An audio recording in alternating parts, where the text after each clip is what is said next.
Sabay-sabay po nating basahin ang Aklat ng Mga Awit, chapter 89 verses 38 to 52.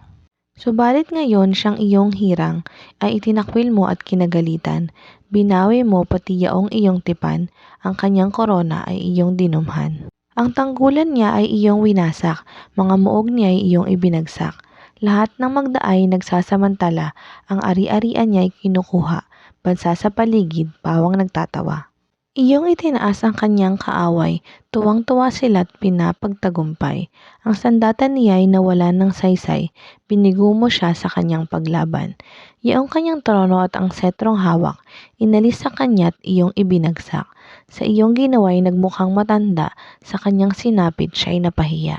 Hanggang kailan pa ba mukha'y itatago? Wala na bang wakas tindi ng galit mo? Alam mo, O Yahweh, ang buhay ng tao ay maikli lamang sa balat ng mundo, papanaw na lahat silang nilikha mo. Sino bang may buhay na hindi papanaw? Paano iiwas sa kanyang libingan tayong mga taong ngayon nabubuhay? Nasaan ang alab ng dating pag-ibig at tapat na sumpang ginawa kay David? Nasaan, O Diyos, iyong ipabatid?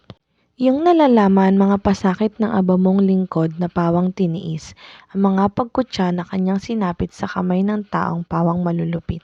Ganito tinaya ng iyong kaaway ang pinili mong haring saan may inuyam. Si Yahweh ang ating purihin magpakailanman. Amen. Amen.